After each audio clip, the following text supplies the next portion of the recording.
दारुल कुरान और सुन्ना पेश करता है।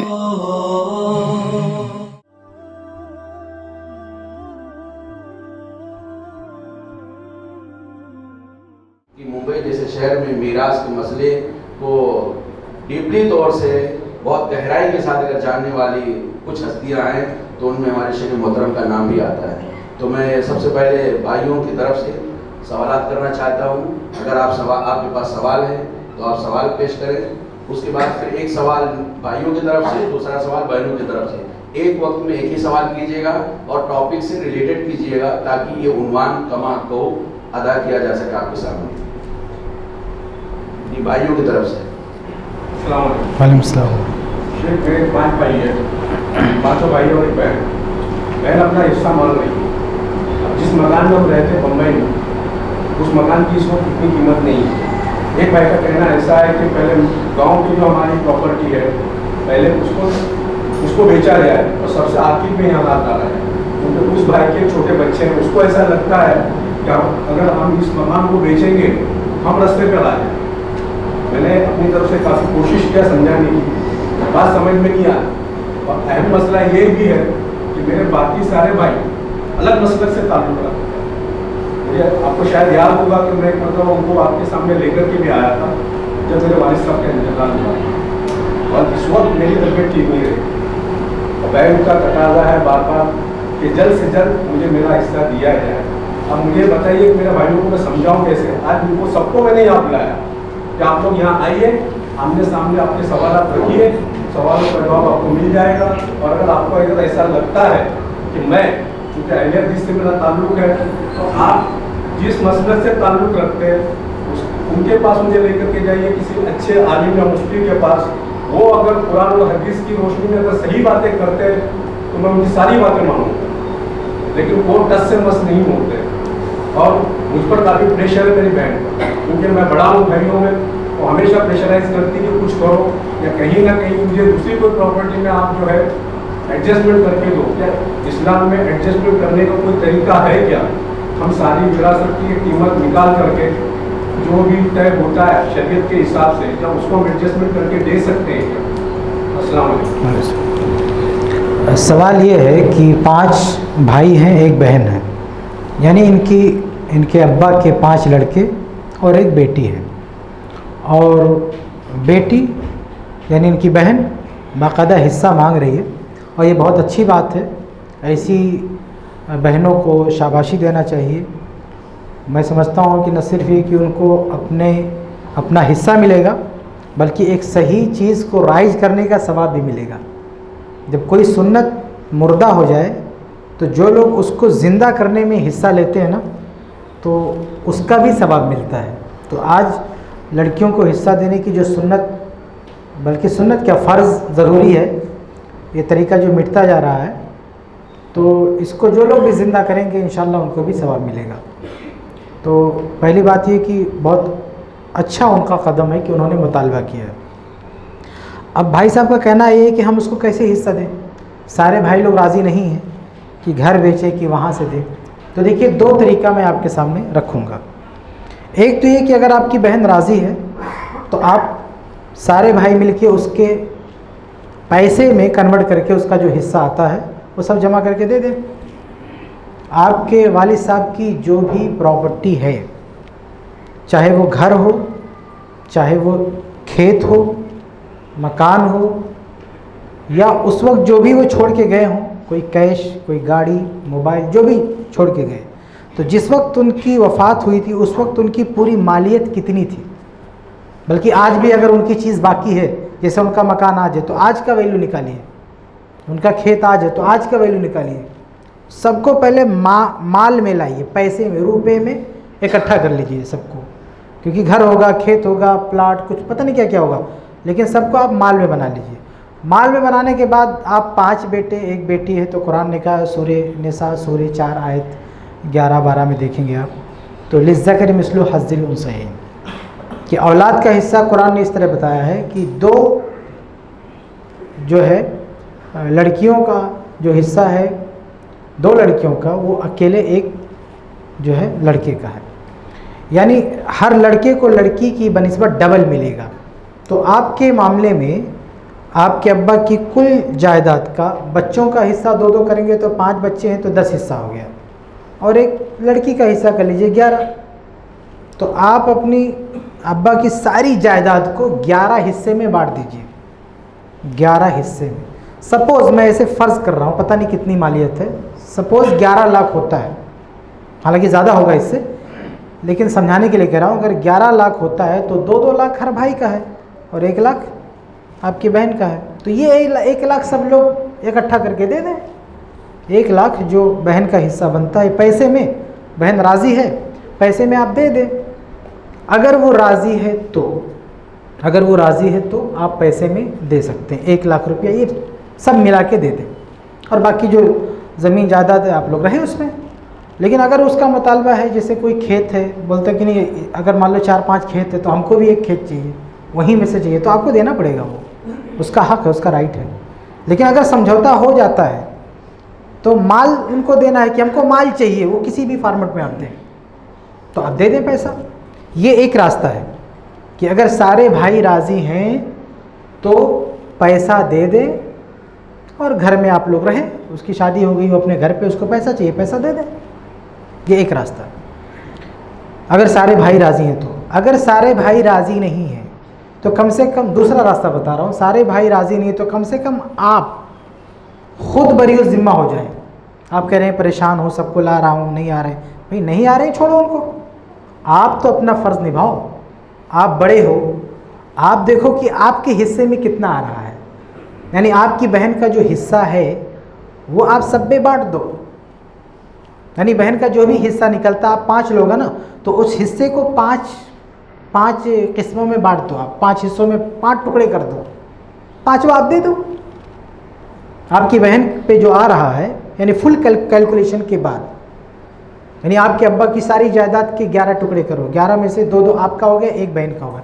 अब ये जो 1 बहन पे आ रहा है, इसके फिर 5 टुकड़े करो। इन 5 में से 1 आप देके आप बरी ज़िम्मा हो जाओ। अगर आपके भाई नहीं दे रहे, इसका मतलब नहीं कि आप भी हाथ धरे बैठे रहोगे। आपके दूसरे भाई नहीं दे रहे तो जो आपकी बहन की रकम आप पे चढ़ रही है उसको तो आप अदा करो। तो अगर आपके भाई आपका साथ नहीं दे रहे, नो प्रॉब्लम, वो अल्लाह के यहाँ जवाब देंगे। लेकिन आपको अगर समझ है, अल्हम्दुलिल्लाह आपको शौक़ है और आप मानते हैं कि कुरान की आयत पे अमल करना चाहिए, तो अपना हिस्सा पहली फुर्सत में दे दीजिए। आप बरी ज़िम्मा हैं, बाकी उनका मामला वो अल्लाह के यहाँ ले लेगी उनसे। ठीक है जी। दूसरा सवाल बहनों की तरफ से। एक सवाल किसी ने लिख के दिया है, वो ये कि अगर वालिदैन में से कोई भी एक अपनी ज़िंदगी में अपनी किसी औलाद को खुशी से कोई चीज़ दे दे, मिसाल के तौर पर अगर कोई वालिदा अपनी बेटी या बेटे को कोई जेवर या कोई घर दे रहा हो और दूसरे बेटे और बेटियों को नहीं दे रहा है, तो क्या इस बात की इजाज़त इस्लामी शरीयत में है? यानी मैं समझता हूँ ये हदिया से मुतालिक सवाल है, तो इंशाअल्लाह हमारे उसका जवाब है। सवाल ये है कि वालिदैन में से कोई भी, वालिद या वालदा, अपने किसी बच्चे को, लड़का या लड़की को कोई चीज़ दे देते हैं, पैसा दे दें, जेवर दे दें, घर दे दें, और बाकी लोगों को नहीं देते हैं, तो क्या ये दुरुस्त है? ये क़तन दुरुस्त नहीं है। सही बुखारी की हदीस है, नौमान बिन बशीर रज़ी अल्लाह तआला अन्हु से मरवी है। वो कहते हैं कि मैं जब छोटा था तो मेरी वालदा ने मेरे अब्बा से कहा कि मेरे इस बच्चे के नाम कुछ कर दो, कोई प्रॉपर्टी इसके नाम कर दो। तो उन्होंने कर दिया। तो उनकी वालदा ने कहा, नहीं कि उनकी बीवी ने कहा कि ऐसा नहीं कि कर दिया आपने, आप नबी अकरम सल्लल्लाहु अलैहि वसल्लम को गवाह भी बना लो कि आपने मेरे इस बच्चे के नाम ये किया है। तो ये गए अल्लाह के नबी सल्लल्लाहु अलैहि वसल्लम के पास और कहा, अल्लाह के नबी सल्लल्लाहु अलैहि वसल्लम, ये बच्चा है, मेरा बेटा है, इसकी अम्मा ज़िद कर रही है कि इसके नाम कुछ प्रॉपर्टी कर दो, मैंने कर दिया।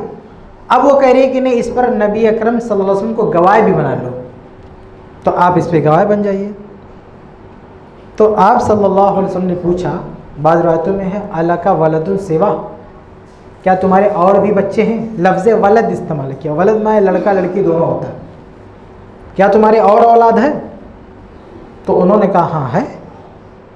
तो कहा कि क्या तुमने अपने सारी औलाद को, हर बच्चे को, चाहे लड़का या लड़की, सबको इतना मिस्र का लफ्ज़ इस्तेमाल किया है कि उतना ही दिया है जितना इसको दिया, सिर्फ इसी को दिया कि सबको इतना इतना दे डाला है?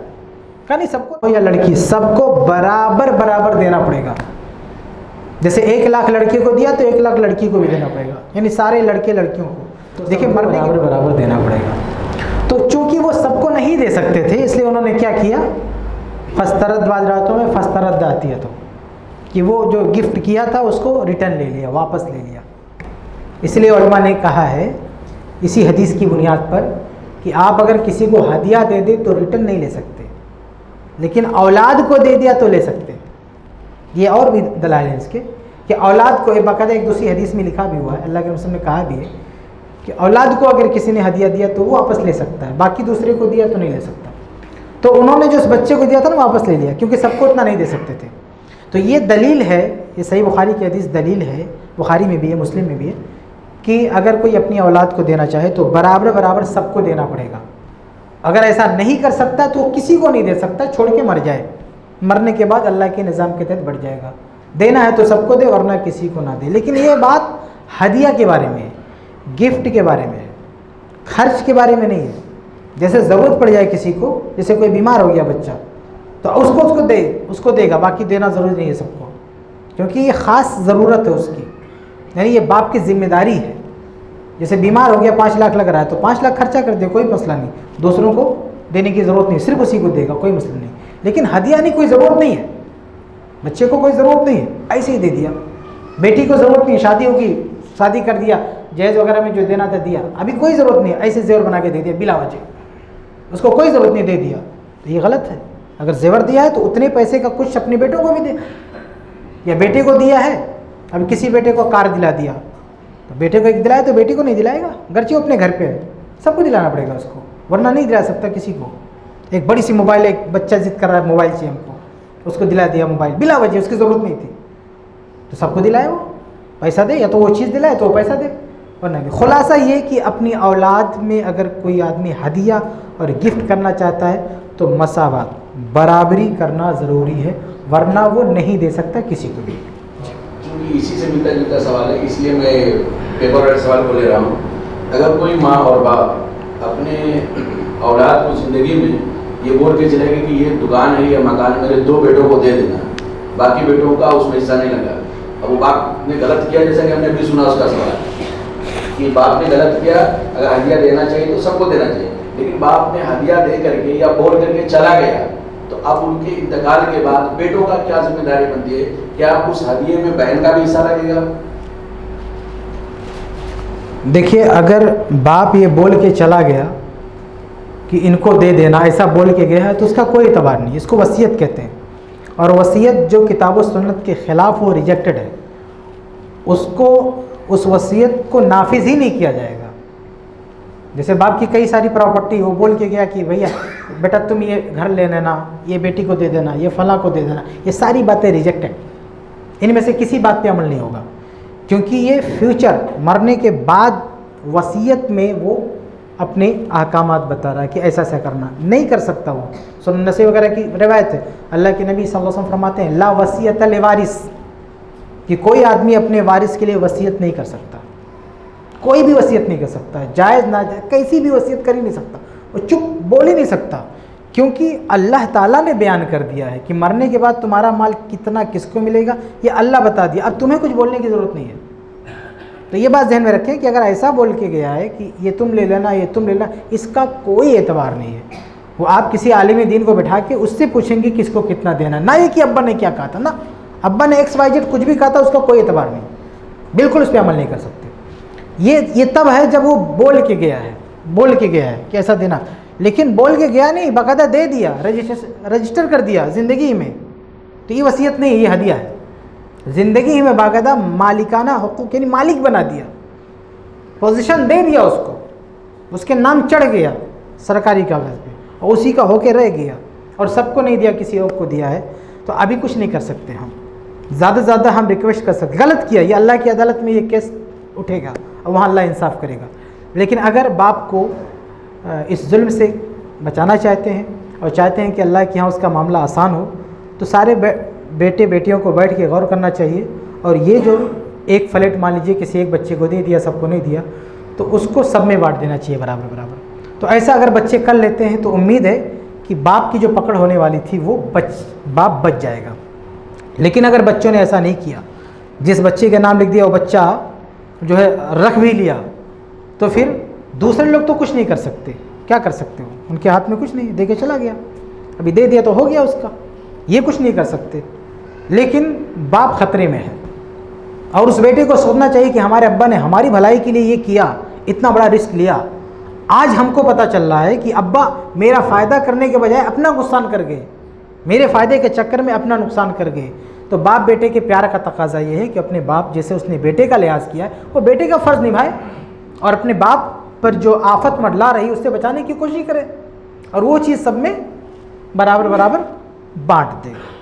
तो ये अगर सब तैयार हैं तो ठीक है, नहीं तैयार है तो हम कुछ नहीं कर सकते ना। कोई इस्लामिक कोर्ट थोड़ी है, इस्लामी अदालत थोड़ी है कि वो ज़बरदस्ती छीन के इधर उधर कर दे। तो यहाँ कुछ नहीं कर सकते आप, बस समझा सकते हैं, रिक्वेस्ट कर सकते हैं, बता सकते हैं और बताना चाहिए। और अमल कोई करना चाहता है तो करना चाहिए, उसको उभारना चाहिए, देखो ये सही बात है, सबको जाना चाहिए, तो वो सबको बांट दे तो अच्छी बात है, नहीं बांटता तो सब्र करें, अल्लाह ताला फिर फैसला करेगा मरने के बाद। जी, किसी वालिदैन को अपने बड़ी औलाद पे शक है कि ये मेरे वफात के बाद में ये सही तरीके से तकसीम नहीं करेगा, ये सबके हुकूक बराबर से नहीं दे पाएगा, ना भाइयों के देगा ना बहनों के देगा। तो क्या ऐसी सूरत में वालिदैन एक लाइन की जो वसीयत होती है शरीय तरीके से हर एक को उसका हक मिले, क्या ऐसी वसीयत को वालिदैन कर सकते हैं? कर सकते हैं। ये वसीयत देखिए, वसीयत में क्या लिखेगा कि मेरे मरने के बाद शरई तरीके पर बांटना। तो ये वसीयत माल की नहीं, विरासत की नहीं है, बल्कि अल्लाह के हुक्म पे अमल करने की है। जो आप कह रहे हैं ना, जो मैंने अभी कहा कि वारिस के लिए वसीयत नहीं कर सकता, हदीस सुनाई, उसका ताल्लुक माल से, कि जो अपना तरीका, जो उसका माल है, इस माल के बारे में कोई वसीयत नहीं कर सकता, फला को इतने देना, फला को इतने देना।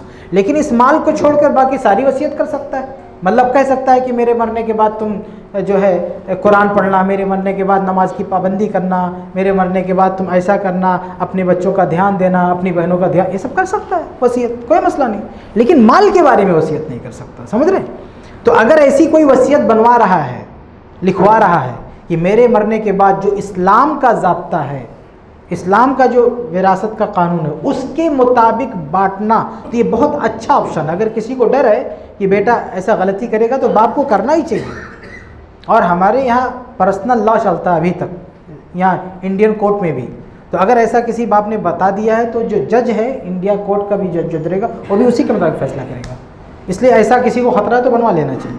जी, किसी की बेटी अगर मुर्तद हो गई तो क्या उसको भी उसका हक दिया जाना चाहिए? बिल्कुल नहीं।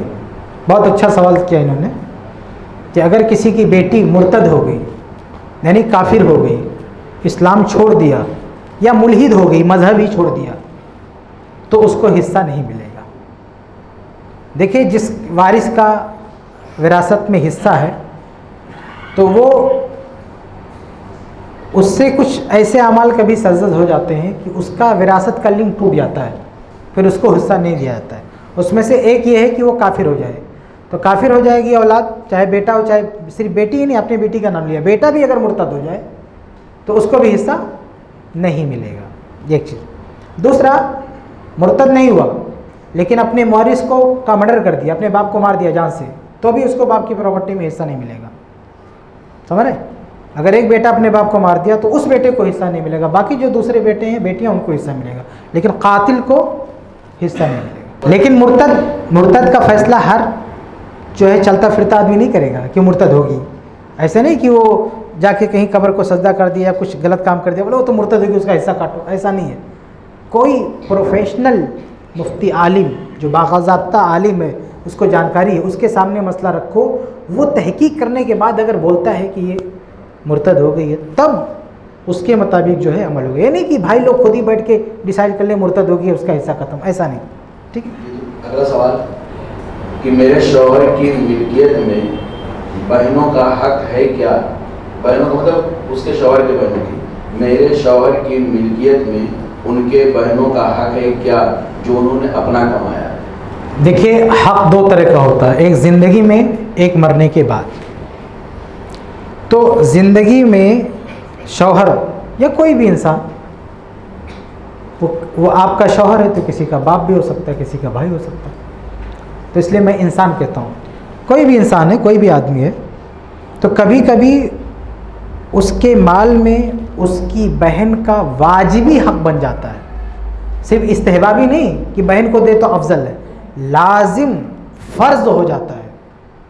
मिसाल के तौर पर एक शख्स की बहन है, बाप मर गया, अब वो उसकी बहन है, अब गर्चे इसकी शादी हो गई है, कुछ भी हो गया, उस बहन की देखभाल करना इस भाई पर फ़र्ज हो जाता है। क्योंकि अल्लाह ताला ने जहाँ कहा है, मौलूद का जिक्र किया है कि कोई बच्चा पैदा होता है उसके खर्चे की ज़िम्मेदारी उसके बाप पर है, वही कहा है वह अलल वारिसी मिस्लु ज़ालिक, कि अगर किसी शख्स का किसी से कनेक्शन बनता है विरासत का तो उसके खर्चे की ज़िम्मेदारी इस पर आ जाएगी। तो अगर बाप ने औलाद छोड़ी है, बेटियां, मर गया, अभी बाप का साया उड़ गया, अब उन बच्चियों की देखभाल करना भाई की पर फ़र्ज़ है। फ़र्ज़, हम ये नहीं कहेंगे कि मुस्तहब है, फ़र्ज़ है, लाजिम है, ज़रूरी है, उसको करना पड़ेगा। दलील क्या? कुरान की आयत वालल वारिस मिस्लु ज़ालिक, क्योंकि वारिस बन रहा है, बहन का वारिस बन रहा है भाई। सपोज़ अगर इसकी बहन को कहीं से मान लीजिए 1 करोड़ गिफ्ट मिल जाए, कनेक्शन बता रहा हूँ विरासत का, मान लीजिए इसकी बहन को 1 करोड़ कोई दे दे, मान लीजिए स्कूल में पढ़ रही, किसी कंपटीशन में हिस्सा लिया, इनाम मिला उसको 1 करोड़। अब इनाम पाने के बाद वो मर जाए तो इसके अकाउंट में जो 1 करोड़ है ये कौन लेगा? भाई लेगा। कौन लेगा? भाई लेगा। तो भाई का लिंक है विरासत से। तो जैसे बहन से फ़ायदा मिलने में इसका लिंक है, यानी उससे अगर कुछ फ़ायदा आने वाला है तो भाई के जेब में आएगा, ऐसे ही अगर उसका कोई खर्चा आने वाला है, उसके ऊपर जिम्मेदारी आने वाली, तो वो भी भाई की जिम्मेदारी बनती है। तो अगर किसी के शौहर की बहन यतीम है, बाप नहीं है, तब तो शौहर पर फ़र्ज़ है। कितना फ़र्ज़ है? अनलिमिटेड। बीवी का खर्चा लिमिटेड है क्या? बीवी का जो खर्चा है ना, उसका खाना, कपड़ा, रहना, इलाज लिमिटेड, महदूद खर्चा है। और बहन का तो समझिए अनलिमिटेड है, उसका पूरा खर्चा है, उसका खाना पीना, कपड़ा, रहना, शादी का पूरा लाइफ, जब तक उसकी शादी नहीं करा दिया, शादी कराने के बाद शौहर की जिम्मेदारी, शादी कराने के बाद खर्चे की जिम्मेदारी शौहर की हो जाएगी, या उसके बाद उसके बेटा पैदा हुआ तो फिर भाई की जिम्मेदारी ख़त्म हो जाएगी। समझ रहे? क्योंकि बेटा पैदा होती ही विरासत का कनेक्शन टूट जाएगा। अगर बहन को लड़का पैदा हुआ तो अब उसके बाद प्रॉपर्टी छोड़ के मरेगी बहन ना, तो इस भाई को नहीं मिलेगा, बेटे को मिलेगा। तो बेटा आते ही ये कनेक्शन ख़त्म हो जाएगा विरासत का। तो देखिए, बाज़ हालात में फ़र्ज़ होता है बहन का, ये मैं ज़िंदगी में बता रहा हूँ। और अगर विरासत का कनेक्शन नहीं है तो फ़र्ज़ तो नहीं है, लेकिन मुस्तहब है, बेहतर है, बहुत सवाब का काम है। कुरान और हदीस में बहुत सारी आयतें जिसमें सिला रहमी की बात कही गई है। सिला रहमी की यानी जो खूनी रिश्ते हैं उनका लिहाज करो। तो बहन का रिश्ता जो शौहर के साथ होता है वो खून का ब्लड रिलेशन है, और ये बीवी के रिश्ते से ज़्यादा अहम है। बीवी का रिश्ता क्या आदमी खुद बनाता है, वो तोड़ भी सकता है, टूट भी सकता है, लेकिन बहन का रिश्ता टूट नहीं सकता, अटूट रिश्ता है, वो परमानेंट लिंक है, वो कभी टूट नहीं सकता, ना कोई तोड़ सकता उसको। तो वो जो रिश्ता है बहुत मजबूत है, ठीक है। इसलिए अगर किसी शौहर की बहन है तो वो उस पर ख़र्चा करना चाहता है, यानी वाजिबी खर्च नहीं उस पर आ रहा, फिर भी देना चाहता है, गिफ्ट देना चाहता है, हदिया देना चाहता है, तो ये बहुत अच्छी बात है, उसको करना चाहिए। जैसे बीवी के बारे में हम कहते हैं कि बीवी का सिर्फ 4 ही खर्चा है, लेकिन कोई उसके नाम एक फ्लैट करना चाहता है, नो प्रॉब्लम, करे, कौन मना कर रहा है। यानी खर्च उसके हक़ से ज़्यादा अगर कोई शौहर देना चाहे, अल्लाह ने उसको नवाजा, दे दे बीवी को, कौन मना कर रहा है। तो ऐसे बहन, उसकी बहन है, उसको देना चाहता है तो दे दे, कोई रोक नहीं सकता। तो ये इस्तेहबाबी खर्चा, ये हयात में है। ये कब है? हयात में। मरने के बाद भी बहन का लिंक है, मरने के बाद भी।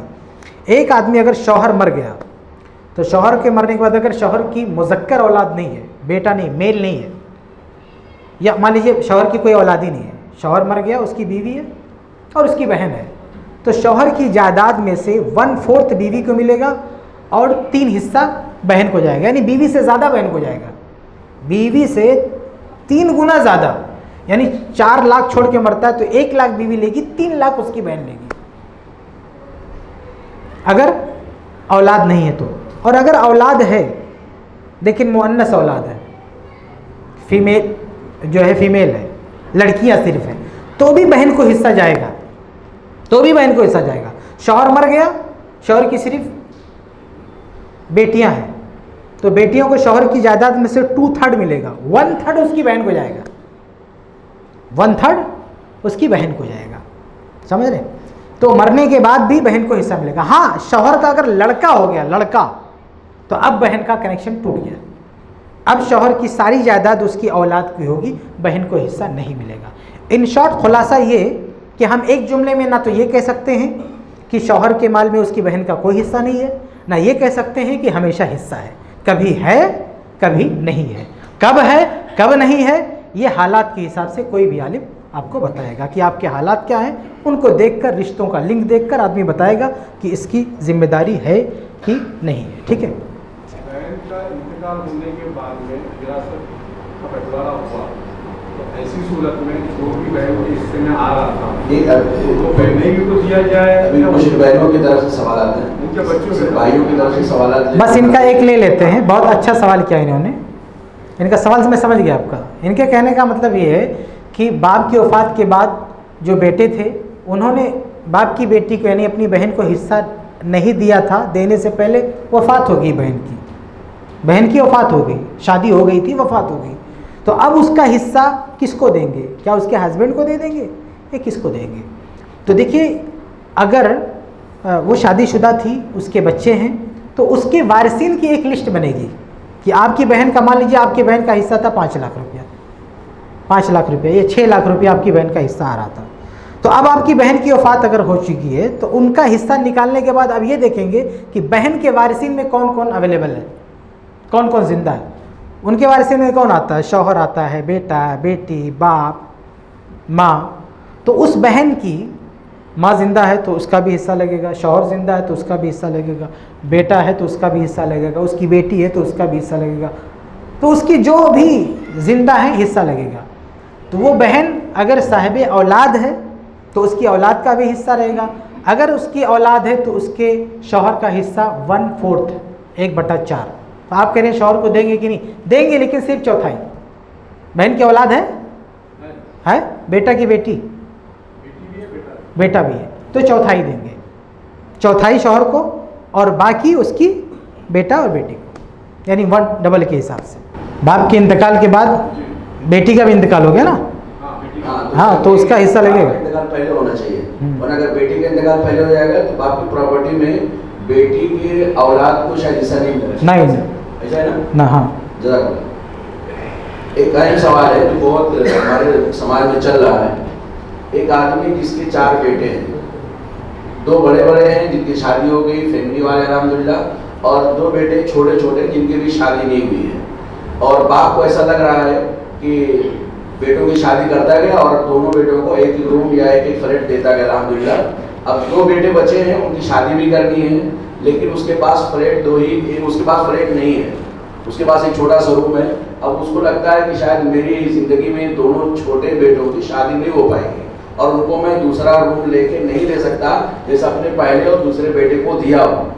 तो बाप को अगर डर लग रहा है और वो अपना रूम जो जिसमें रहता है वो दोनों बेटों के नाम पे, छोटे बेटों के नाम पे कर देता है, तो क्या उस छोटे रूम में जो दोनों छोटे बेटों के नाम पे है, दोनों बड़े बेटों को हिस्सा मिलेगा कि नहीं मिलेगा? ये पेपर का सवाल है। उसको मैं ऐड करता हूँ, अगर दोनों बड़े बेटों को उस छोटे वाले रूम में जो छोटे बच्चों का है उसमें अगर बड़ों को हिस्सा मिल जाता है तो क्या छोटे बेटों के साथ नाइंसाफी नहीं होती है? छोटे बच्चों के साथ जुल्म नहीं होता है? तो उनको उनकी शादी भी नहीं हुई, वो खर्चा और प्लस उनके पास रूम भी नहीं बचेगा। देखिए, सवाल ये है कि किसी आदमी के 4 बेटे हैं, उसने अपने 2 बेटों की शादी करके उनके नाम कोई एक के नाम फ्लैट कर दिया। 2 और बच्चे थे, उनकी शादी नहीं कर पाया, एक घर बचा हुआ था, तो सोच रहा है ये घर इनके नाम कर दूं, शादी तो नहीं कर पाऊंगा, अलग अलग घर नहीं दे पाऊंगा, इतना दे दूं। तो ऐसा अगर वो करता है तो उसका क्या हुक्म है, उसमें फिर पहले दोनों का हिस्सा रहेगा कि नहीं रहेगा। देखिए, सबसे पहली बात ये कि किसी भी बाप को ऐसी हरकत नहीं करना चाहिए कि अपनी ज़िंदगी में अपना माल देते फिरे सबको, ये करना ही नहीं चाहिए। देना है तो मतलब थोड़ा बहुत देना, अगर करोड़पति है चलो 1-1 लाख दे दिया, हाँ 10-10 हज़ार दे दिया, मतलब देना है तो दे, लेकिन ये कि सब कुछ बांट डाले, ऐसा किसी भी बाप को नहीं करना चाहिए। ये अल्लाह ताला के कानून के ख़िलाफ़ है, नहीं करना चाहिए। अल्लाह ने जैसा बताया ना वैसा करना चाहिए। अल्लाह ने एक तरीका बताया, भाई आपका माल है, आप कल को ज़रूरत पड़ सकती है आपको। आजकल देखिए मरना भी आसान नहीं होता है, आदमी ICU में चला जाता है, एक दिन का 50-50 हज़ार बिल आ जाता है, तो सब बांट देगा बच्चों को, तो ये बच्चे क्या करेंगे, उसको तो मार डालेंगे, कैसे उसका इलाज कराएंगे, ये खुद कैसे अपना इलाज कराएगा। हाँ, तो अब तो अल्हम्दुलिल्लाह लोगों को अकल आने लगी है, लोग अपने जो कमा खा के इलाज का पैसा कुछ अलग रखने लगे कि क्या होगा। तो देखिए इलाज हो सकता है और भी कोई ज़रूरत आ सकती है, इसलिए बच्चों के हाथ में तो नहीं देना चाहिए बिल्कुल। और बाप जब तक ज़िंदा है बच्चों का, उसके माल में कुछ भी हक नहीं रहता, 1 रुपये का भी हक नहीं रहता। जब तक बाप की सांस चल रही है सारा माल बाप का है, बच्चों का नहीं। इसलिए पहली बात है कि नहीं देना चाहिए।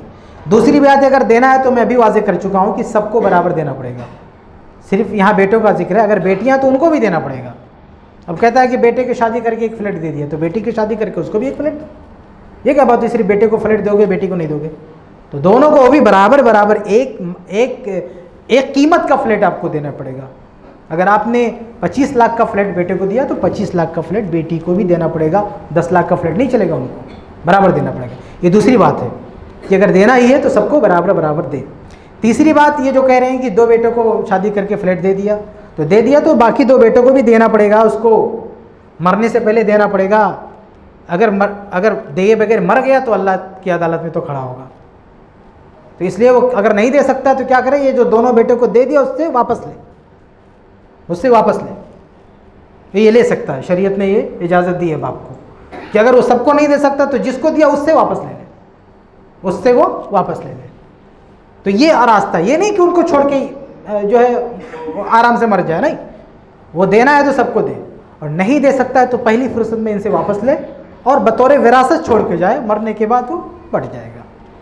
तो और ये जो सोच रहा है कि घर हम इसके नाम कर देते हैं, अगर घर उसके कीमत के बराबर है, यानी 2 बेटों को दे दिया 1-1 फ्लैट, अब ये घर इन दोनों को दे रहा है, अगर हर एक के हिस्से में उतना आ रहा है जितना बड़ों के हिस्से में आया तो ठीक है, लेकिन नहीं आ रहा तो नाइंसाफ़ी हो जाएगा। अगर घर की कीमत कम है और एक बच्चे को जो फ्लैट मिला उसके बराबर हिस्सा नहीं आ रहा तो ये नाइंसाफ़ी होगी, ऐसा नहीं कर सकता बाप। इसलिए मैंने कहा कि बेहतर ये है कि कुछ ना करे, वो किसी को कुछ ना दे, शादी ब्याह कर दे, ख़त्म। इसके अलावा एक चवन्नी नहीं देना चाहिए बच्चों को, समझ रहे, कुछ भी नहीं देना चाहिए उनको। अच्छा, हमारे यहाँ गलतफहमी क्या है, बच्चे समझते हैं कि बाप के माल में हमारा हक़ है, ज़िंदगी में मांगने लगते हैं। इसी मुंबई का एक केस है कि एक बाप को बच्चे कह रहे थे कि एक फ्लैट था उसका बेचारे का, कह रहे थे कि हमको हमारा हिस्सा दो। तो बाप कह रहा कि बेटा लोग तुमको हिस्सा दे दिया फ्लैट बेच के, तो मैं कहाँ रहूँगा? तो बोले ये तुम्हारा मसला, कहाँ रहो, हमें हमारा हिस्सा चाहिए। तो इन बेवकूफ़ों को नहीं पता है, ना बाप को पता ना बच्चों को पता है कि अभी बाप जिंदा है, अभी बाप के माल में बच्चों का हक़ नहीं। बाप के पास 1 फ्लैट है ना, इस फ्लैट में बच्चों का एक चवन्नी भी हक़ नहीं है, कुछ भी नहीं है। अगर इस्लामी हुकूमत हो तो डंडा मार के भगाए ऐसे बच्चों को जो बाप को जाके परेशान करते हैं कि हमको हिस्सा दो। लेकिन ये गनीमत मनाओ, इस्लामी हुकूमत, इस्लामी पुलिस आती है, सोटा लगाती तो समझ में आता कि बाप से जाके हिस्सा मांगते, किस बात का हिस्सा? तो जब तक बाप की सांसें चल रही है सारा माल उसका अपना है। जिस दिन उसकी सांस बंद होगी ना, उस दिन खड़े होकर बोलना कि हमारा हिस्सा दो, वो भी जिंदा रहोगे तब। कहीं बाप से पहले तुम ही मर गए ना तो तुम्हारा हिस्सा भी गया जो आने वाला था। तो ये जहन में रखें कि जब तक बाप जिंदा है उसके माल में उसका हक नहीं बनता है। इसलिए अगर बच्चे मांगे ना तो भी नहीं देना चाहिए उनको, और देना है तो भी बेटा बेटी को सबको मान। अच्छा, बच्चों को ये भी नहीं मालूम कि ज़िंदगी में अब्बा देंगे तो आपा को बराबर देना पड़ेगा, इसलिए वो मांगते हैं हमको दे दो दे दो। अभी उनको पता चल जाए ना कि अब्बा को मालूम है कि ज़िंदगी में देंगे तो सबको बराबर देना पड़ेगा, तब अगर अब्बा देना भी चाहे तो बेटे लोग कहेंगे अब्बा रहने दो, सब खा पी रहे, क्या ज़रूरत है देने की। हाँ, और बाद में इस्लामी एतबार से बढ़ जाएगा। तो ये नालायक औलाद नहीं बांटने दी कि बाप बांटना भी चाहेगा तो नहीं बांटे, कि आपा को तो बराबर जा रहा है, अब्बा तो बराबर दे देंगे। अब मरने के बाद बराबर तो दूर की बात, जो उनका हक है वो भी देंगे कि नहीं देंगे, तो हम लोग फैसला करेंगे। तो इसलिए ज़िंदगी में नहीं बांटना चाहिए, ठीक है। और बांटना है तो बराबर। अगर बाप ने ये बेवकूफ़ी किया है, उनके नाम कर दिया है, वो नहीं दे रहे हैं, तो कुछ नहीं कर सकते। इस्लामी हुकूमत होती तो ज़बरदस्ती छीन के दे देती, अगर इस्लामिक कोर्ट रहती तो छीन के दे देती, लेकिन यहाँ पे नहीं ले सकता है। हमारा मुस्लिम पर्सनल लॉ का जो है कानून, वो कितना चलता मुझे नहीं मालूम। कोई वकील से बात करे, उसके पास कोई रास्ता है तो शायद कर सकते हैं, लेकिन यहाँ तो नहीं उम्मीद है कि ले सकता है। अगर कोई ताकत इस्तेमाल करके ले सकता है तो इस्तेमाल करें। जी,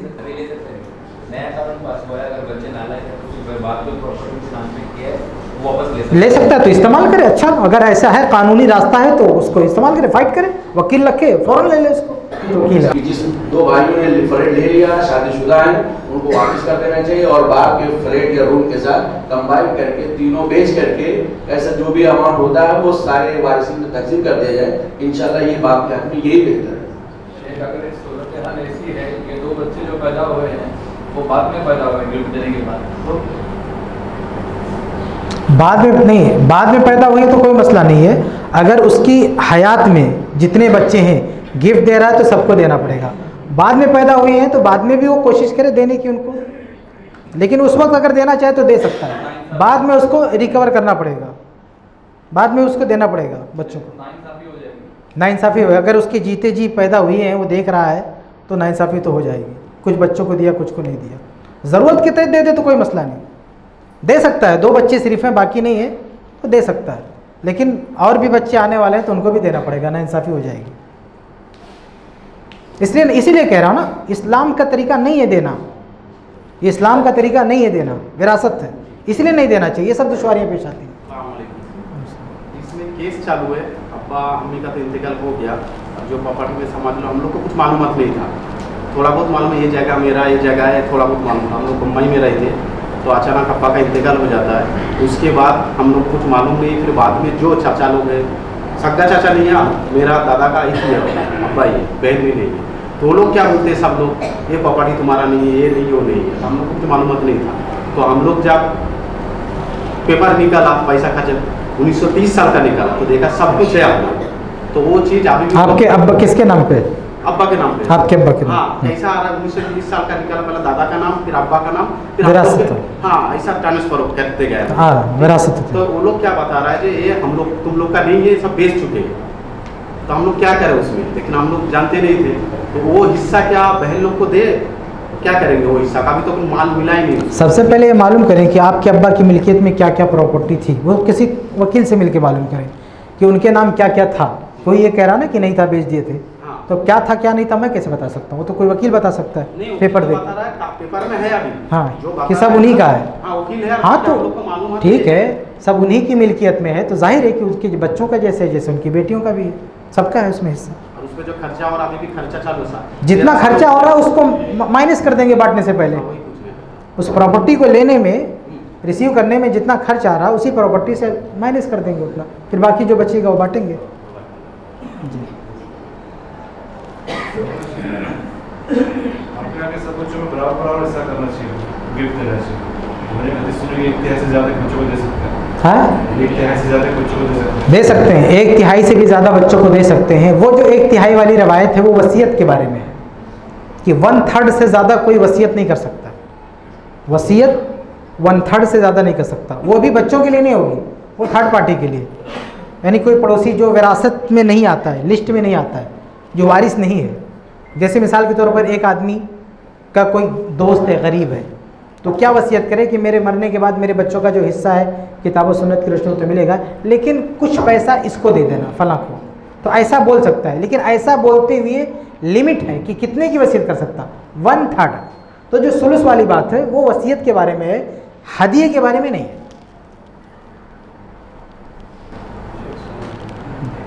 कोई शख्स है जिसके 6 औलाद है, 5 बेटे और 1 बेटी, लेकिन उसके इंतकाल के बाद विरासत तकसीम हो जाती है, लेकिन एक ऐसा औलाद है जो गुमशुदा हो जाता है, फिर आने वाले वक्त में वो आ भी जाता है, तो उसको विरासत का क्या हुक्म है? और उस वक्त के पहले के हिसाब से उसको विरासत दी जाएगी कि जब विरासत? देखिए, इसको मफकूद कहते हैं, मिसिंग, लॉस्ट पर्सन। कोई वारिस अगर मिसिंग है तो विरासत जब तकसीम करेंगे ना तो उसका हिस्सा लगाएंगे, उसका हिस्सा लगा के बांटेंगे। ऐसा नहीं कि उसका हिस्सा सारे दीगर वासियों पे ट्रांसफ़र कर दे, नहीं, उसका हिस्सा अलग से निकाल के वो कहीं पे किसी शख्स के पास जमा कर देंगे। कोई बैतुल माल है या कोई ऐसा अमानतदार आदमी है, कहीं ना क्या किसी बैंक, कहीं कोई ऐसा रास्ता निकाल के इनके हवाले नहीं करेंगे, बच्चों के हवाले, ये सब मिलके किसी ऐसे शख्स के पास रख देंगे कि कभी भी लेना वहाँ से आसानी हो, आसानी से हमको मिल सके, या तो अकाउंट में डाल दें या कहीं कर दें, कुछ ऐसा करके दे देंगे। तो उस शख्स का जो गायब हुआ ना, उसका हिस्सा होल्ड पे रखेंगे, देंगे नहीं, ऐसा नहीं कि सब में बांट दें, उसका हिस्सा होल्ड पे रखेंगे और फिर उसका सर्च करेंगे, तलाश करेंगे कि वो कहाँ है। तो अगर वो नहीं मिलता है बहुत बड़े ज़माने तक, उसका एक प्रोसीजर है, तो उसके बाद उसकी काजी उसकी मौत का ऐलान करता है, तो उसके बाद वो बढ़ता है। लेकिन जब तक उसकी मौत का ऐलान नहीं हुआ वो होल्ड पे रहता है। आप कहते हैं मिल गया बाद में, तो मिल गया तो जो होल्ड पे रहेगा वही उठा के उसको दे देंगे, लेकिन उसका हिस्सा कोई खा नहीं सकता। मिल गया तो जो रखा रहेगा ना वही उसको दे देंगे, लेकिन उसको दिए बगैर, उसका हिस्सा निकाले बगैर बाकी लोग बांट नहीं सकते। जो मिसिंग है ना, उसका हिस्सा आपको अलग करना पड़ेगा जी। उसके बाद जब आएगा तो ले लेगा अपना, नहीं आया तो काजी, एक काजी के पास मामला जाएगा, पंचायत टीम बैठेगी, पहले तो उसको सर्च किया जाएगा कहाँ है। अब उसके लिए काजी फैसला करेगा कितने साल तलाश करना है, 4 साल, 5 साल, 10 साल, 1 साल बांध देगा, कितने साल तलाश करो। अब तलाश करने के बाद अगर उस साल तक नहीं आता है तो वो फैसला करेगा कि ये मर चुका है। उसकी मौत का फैसला करने के बाद उसका जो अमाउंट है वो देखेंगे कि आज इसकी मौत का ऐलान हो रहा है, हालांकि हो सकता है ज़िंदा ही हो, लेकिन एक काजी अपनी इस्तिहाद से उसकी मौत का ऐलान करेगा। तो उसकी मौत का ऐलान करने के बाद ये देखेंगे कि उसके रिश्तेदार कौन कौन से हैं। हो सकता है उसकी बीवी हो सकता है उसके बच्चे हो सकता है उसके और कोई हो, तो उसके जो रिश्तेदार हैं ना उनमें वो माल जाएगा, ना कि ये लोग आपस में ले लेंगे। कोई नहीं है तो भाई बहन, उसके भाई लोग ले लेंगे। अगर उसकी शादी नहीं हुई थी तो जाहिर है ना बीवी है ना बच्चे हैं, तो वही मौत का ऐलान होने के बाद वही पैसा उसके जो दूसरे भाई बहन हैं सब बांट लेंगे आपस में। और अगर बाद में ज़िंदा आ गया तो देना पड़ेगा वापस। हाँ, बाद में हो सकता है ना ज़िंदा आ जाए, तो ज़िंदा आ गया तो उसको देना पड़ेगा, क्योंकि ये एक इंसानी फ़ैसला है, इज्तिहाद है, उसमें गलती हो सकती है। अब समझो एक घर है, वो घर के वालिद का इंतकाल हो गया, उसके बाद वालिदा के नाम पे वो घर हो गया प्रॉपर, मतलब पेपर के हिसाब से।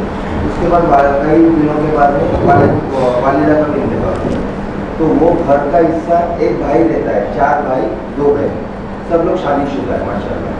तो अभी एक घर पे जो छोटा भाई रहता है, माँ बाप के साथ में रहता था, अभी वो प्रॉपर्टी का हिस्सा कैसा डिवाइड होगा? भाई साहब का सवाल है कि एक आदमी था, उसके नाम घर था, उसके इंतकाल के बाद घर ट्रांसफ़र हो गया उसकी बीवी के नाम। तो इस ट्रांसफ़र का देखिए एतबार नहीं, शरीयत के एतबार से वो बाप ही का माना जाएगा। जो बाद में उसके नाम ट्रांसफ़र हुआ ये गलत हुआ, ऐसा नहीं होना चाहिए।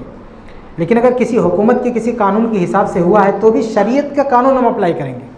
भले उसके नाम पेपर बन गया, लेकिन हम जब बांटने जाएंगे तो उसको बाप का मान के बांटेंगे।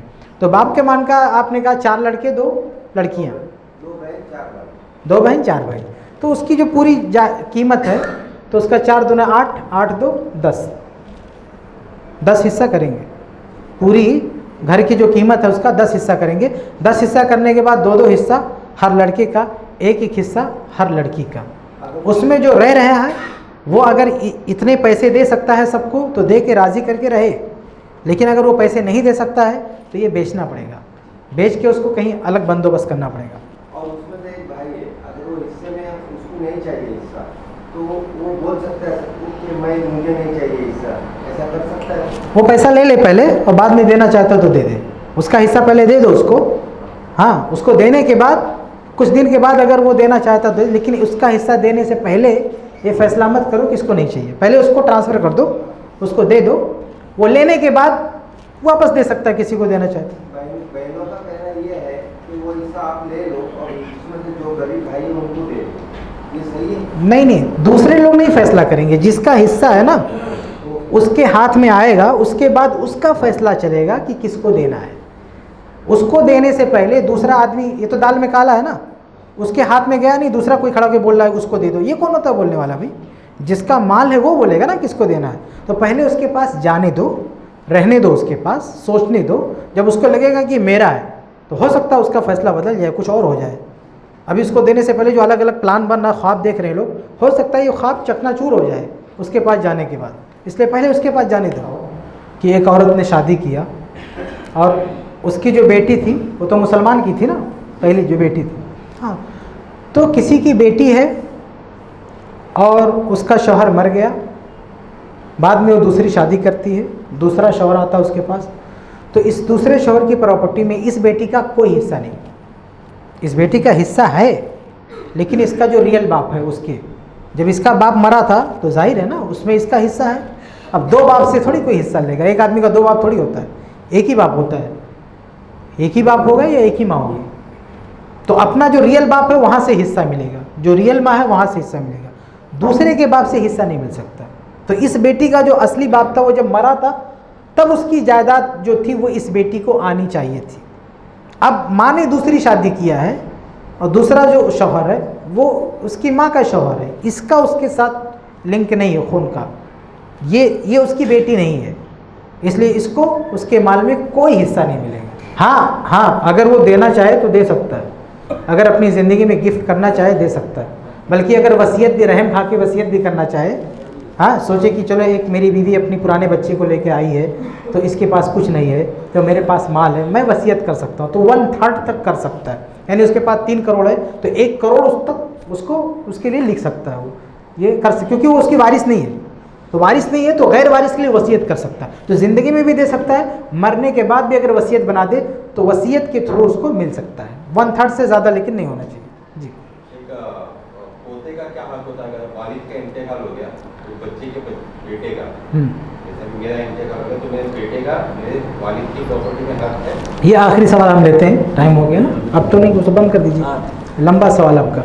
ये बहुत लोग ये सवाल करते हैं कि पोते का हक है कि नहीं।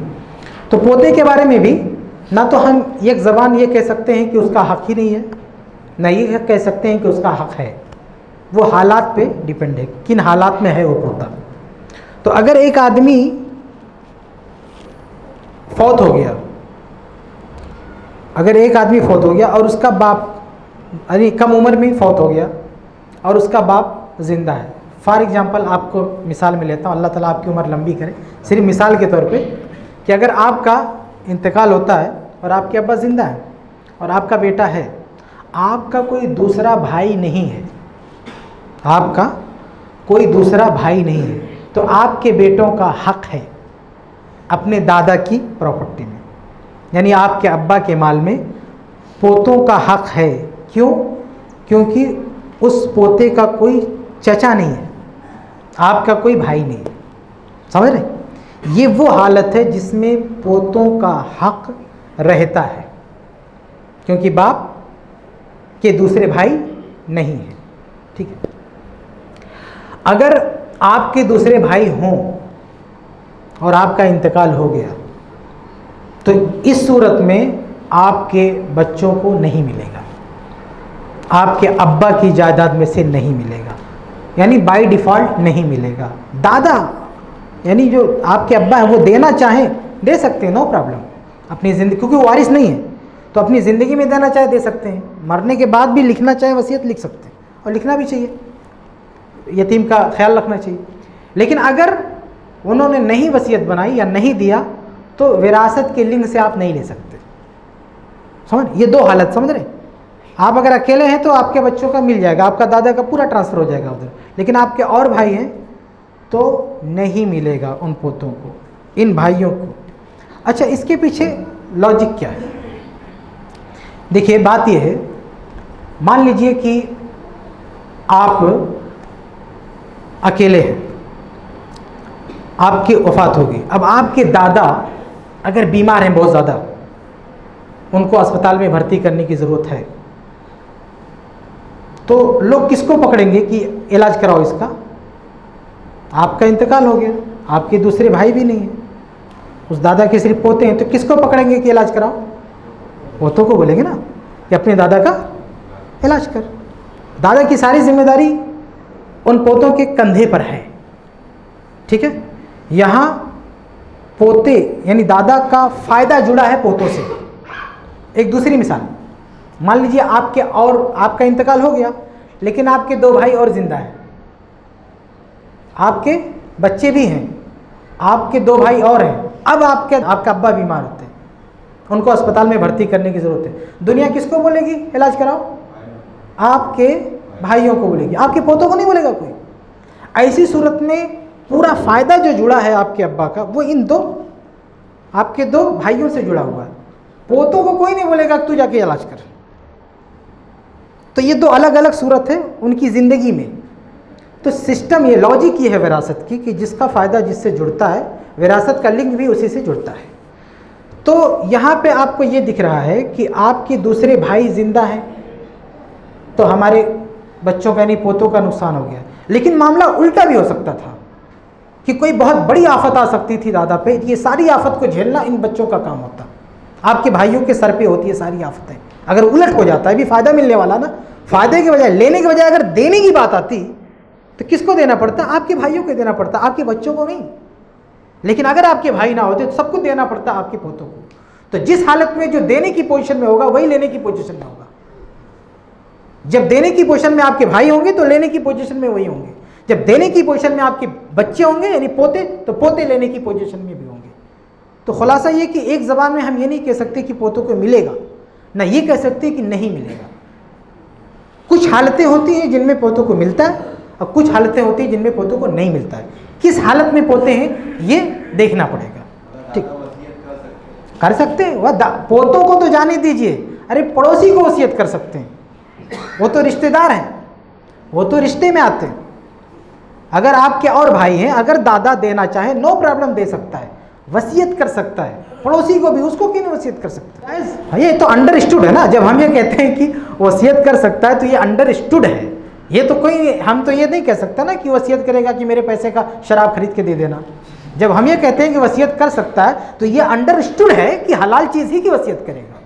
इसमें ये वजाहत की ज़रूरत नहीं है कि हलाल की वसीयत करना, ये अंडरस्टूड है कि जब बात होती है वसीयत करना मतलब हलाल चीज़ की वसीयत, हराम चीज़ की नहीं। जो पोता है उस पोते का कोई चाचा नहीं है, यानी लड़का उसका कोई चाचा नहीं, वो डायरेक्ट अपने दादा का पोता अकेले है, तो उसको कितना मिलेगा शेयर? देखिए, ये जो आपने कहा कि बेटे का हिस्सा मुतय्यन है, पोते का नहीं है, ऐसी बात नहीं है। बेटे का भी मुतय्यन नहीं है, बेटे का भी मुतय्यन नहीं है। मैंने लेक्चर में कहा है कि बेटा वेटिंग पे होता है, उसको रिमेनिंग मिलता है, जो बचता है वो बेटे को मिलता है। बेटे का हिस्सा मुतय्यन नहीं है।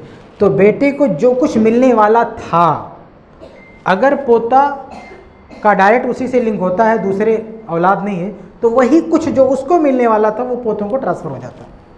जैसे एक आदमी के पास मान लीजिए 1 करोड़ है, उसका सिर्फ एक बेटा है, मर गया, अब आगे पोता है, तो ये 1 करोड़ पूरा ट्रांसफ़र हो जाएगा उसके पोते को, टोटली ट्रांसफ़र हो जाएगा, क्योंकि कोई नहीं है और दूसरे बेटे नहीं है, दूसरी बेटियां नहीं, कोई नहीं है, तो सीधा ट्रांसफ़र हो जाएगा। लेकिन अगर उसके बेटे हैं दूसरे तो ट्रांसफ़र नहीं होगा। अच्छा, एक चीज़ और रहेगी, वो भी ध्यान में रखें। अगर जैसे आपकी बहनों का जिक्र नहीं किया मैंने, अगर आपकी बहनें हों, ये रहेगा ना ये शक्ल, यानी पोते को मिलने की एक और शक्ल, वो मैंने जिक्र नहीं किया। वो ये है कि आपके दूसरे भाई तो नहीं हैं लेकिन बहनें हैं, इस सिचुएशन में भी पोते को मिलेगा, लेकिन रिमेनिंग मतलब इन बहनों को देने के बाद मिलेगा। अगर आपकी एक बहन है, एक बहन है सिर्फ, तो बाप की जायदाद में हाफ उसको मिलेगा, 50%। बाकी अगर कोई नहीं है तो पूरा 50% नीचे ट्रांसफ़र हो जाएगा पोते को, पोते पोतियाँ जो भी हों। और अगर आपकी 2 बहनें हैं तो 2/3 उनको मिलेगा, यानी बेटी के हैसियत से, और 1/3 ट्रांसफ़र होगा पोते को। तो अगर बेटे, किसी आदमी का बेटा नहीं है, मेल नहीं है कोई औलाद, बेटियां हैं, तो भी पोते का हिस्सा जो है कैंसिल नहीं होता है, उसका रहता है, मतलब उसका हिस्सा बनता है।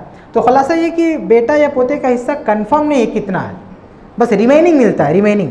तो बेटे को भी रिमेनिंग मिलता है और पोते को भी रिमेनिंग मिलता है। अगर बेटा है तो वही रिमेनिंग पा जाएगा, बेटा नहीं है, पोता मिलने लेने की पोजीशन में है, तो वही रिमेनिंग उसको मिलता है। आखिरी सवाल करते करते ये थोड़ा लंबा हो गया, एक सवाल और शेख, जैसे माँ का 1/6 होता है और बीवी का 1/4 होता है जब औलाद नहीं होती है, तो ये 1/6 या 1/4 पहले किसको मिलेगा? देखिए, यहाँ पे पहले मैं ये सवाल करेक्ट करूँ फिर जवाब देता हूँ। माँ का आपने कहा 1/6 मिलता है, हमेशा नहीं, 1/3 भी मिल सकता है माँ को 1/3 भी मिल सकता है। तो माँ का हिस्सा 1/6 है, 1/3 है, कभी कभी उससे ज़्यादा भी मिल सकता है, 1/3 से भी ज़्यादा मिल सकता है। जैसे एक आदमी मर गया, उसकी बीवी है और उसकी माँ है, बाकी कोई नहीं, बीवी है और माँ है, 4 करोड़ छोड़ के मर रहा है, तो 1 करोड़ उसकी बीवी का और 3 करोड़ उसकी माँ का, तो ये 1/3 से भी ज़्यादा है। हाँ, ये 1/3 से भी ज़्यादा है। तो माँ को तो ये 3 तरह का समझिए मिल सकता है, 1/6 मिल सकता है और 1/3 मिल सकता है और उससे ज़्यादा मिल सकता है। ये 3 तरह का हिस्सा माँ को मिल सकता है। और बीवी को 2 तरह का हिस्सा मिल सकता है, सिर्फ 2 तरह का। एक 1/4 अगर औलाद नहीं है तो, और औलाद है तो 1/8, 1/8, 1/4 या 1/8, ये बीवी का 2 ही हिस्सा है। अब इनका असल, ये सवाल मैंने ठीक किया। अब ये असल जो सवाल बनता है वो ये कि बीवी को पहले मिलेगा या माँ को, मरने वाले की माँ को मिलेगा पहले या बीवी को मिलेगा। तो देखिए दोनों में से किसी को भी पहले दें, बात एक ही है, कोई फ़र्क नहीं पड़ता मसले में। मैं मिसाल दे के बात को समझा देता हूँ। मान लीजिए एक आदमी मर गया, उसकी एक बीवी है, एक माँ है और एक बेटा है। बीवी है और माँ है और एक बेटा है, और वो समझ लीजिए कि 24 लाख छोड़ के मर रहा है। 24 लाख 24 लाख छोड़ के मर गया एक आदमी। कौन कौन है? बीवी है, माँ है और बेटा है। तो बीवी का हिस्सा 1/8, माँ का हिस्सा 1/6। इस केस में बीवी का हिस्सा 1/8 क्योंकि औलाद है, और माँ का 1/6 क्योंकि औलाद है। बाकी रिमेनिंग बेटे को, मैंने कहा ना बेटा वेटिंग पे है, हालांकि बेटे को बहुत ज़्यादा जाएगा लेकिन है वो वेटिंग पे लास्ट में। तो अब इसमें 1/6 चाहे पहले माँ को दे दो और बाद में 1/8 बीवी को दो और रिमेनिंग बेटे को दो, बात एक ही है। या पलट दो, पहले जो है बीवी को दे दो 1/8, फिर माँ को 1/6, रिमेनिंग बेटे को, एक ही है। मैं और खोल देता हूँ। 24 लाख रुपये हम पहले माँ को देते हैं, माँ को देते हैं 24 लाख में से 1/6, तो 1/6 कितना होगा 24 लाख का? 4 लाख, 6 चौक 24। तो 4 लाख हमने दे दिया माँ को, 24 में से 4 लाख दे दिया माँ को, तो बचा कितना? 20 लाख। हाँ, अब हम बीवी को देते हैं 1/8। 24 का 1/8 कितना होता है? 8 तिरिक 24, 3 लाख। तो 3 लाख हमने दे दिया बीवी को। अभी बचा कितना? 17 लाख। कितना बचा? ये 17 बेटा ले लेगा जो वेटिंग पे, बहुत बड़ा अमाउंट उसके पास आया लेकिन लास्ट में। ठीक है, तो हमने पहले दिया माँ को, फिर दिया बीवी को, फिर दिया बेटे को। बेटे को मिला 17 लाख और बीवी को मिला 3 लाख और माँ को मिला 4 लाख। अभी तरतीब पलटते हैं, पहले देते हैं बीवी को, 1 मिनट, पहले देते हैं बीवी को। बीवी को 1/8, 4 का 1/8 कितना होता है? और 24 का 1/8 कितना होता है? 3 लाख। 3 लाख दे दिया बीवी को। अब माँ को देते हैं 1/6, 24 का 1/6 कितना होता है? 4 लाख दे दिया माँ को, बचा कितना? 17 बेटा। सेम रिजल्ट है, सेम। तो ये जो आप पूछ रहे हैं कि पहले माँ को दे, किसी को भी पहले दे दे, बात एक ही है। किसी को पहले दे दे, बात एक ही है। बस ये है कि जिनका हिस्सा फिक्स है वो पहले है, यानी माँ और बीवी ये एक ग्रुप में है फिक्स शेयर, और बेटा रिमेनिंग शेयर में ये दूसरे ग्रुप में है। तो पहले इन दोनों को निपटाएंगे, पहले चाहे जिसको आगे पीछे कर लो, बात एक ही है। और जो रिमेनिंग होगा वो बेटे को ट्रांसफर होगा। 17 लाख बचेगा, चाहे माँ को पहले दो चाहे बीवी को पहले दो, 17 लाख बचेगा, वो जाएगा बेटे को। जी, बेटे को पहले नहीं देंगे, बेटे को पहले नहीं देंगे, पहले माँ और बीवी को, लास्ट में बेटे को। जी हाँ, अब पूछिए क्या पूछिए। पहले केस में बीवी को 3 कैसे मिलेगा? 24, अगर 20 लाख बचा है हाँ। तो 1/8 करेंगे तो 3 लाख उसको कैसे मिलेगा? देखिए, बीवी को जो 1/8 है वो माँ तारका में से 1/8 है, यानी जो आदमी जायदाद छोड़ के जाता वहां से 1/8। तो अगर 24 लाख कोई छोड़ के गया तो वहां से 1/8, तो 24 लाख का 1/8 3 लाख होता है। और माँ को जो देना है 1/6, ये कहाँ से 1/6 देना है? जो छोड़ के जाता है। वली अब वही लिकुल्लि वाहिदिन मिनहुम सुदुस मिम्मा तरका। कुरान की आयत क्या है कि माँ बाप में से कोई भी बचता है उसको देना है 1/6 अगर बच्चा मिम्मा तरका, जो छोड़ के गया वहां से 1/6। ऐसा नहीं है कि बीवी को दे फिर जो रिमेनिंग है वहां से 1/6 माँ को देना, नो नो नो, जो छोड़ के गया बाप, जो अमाउंट छोड़ के गया वहां से 1/6 माँ को और वहां से 1/8 बीवी को। तो ये भाई साहब समझ रहे हैं कि वो पहले 3 लाख दे दिया, वो 4 लाख दे दिया माँ को, तो बचा 20, इस 20 में से 1/8 निकालना, नहीं 20 नहीं, फुल जो तरका वहां से दोनों का निकालना जी। असल में विरासत में मैथ भी आना चाहिए, मैथ, ये किताबों एक तो फ़िक़्ह है और असल में हिसाब भी है, हाँ मैथमेटिक्स दोनों है, तो दोनों जिसको आएगा वो सही से पिकअप कर पाएगा कि मसला क्या है, वरना कंफ्यूज हो जाएगा। जज़ाकल्लाह खैर, अल्लाह रब्बुल आलमीन का फज़ल व करम और उसकी तौफीक शामिल है।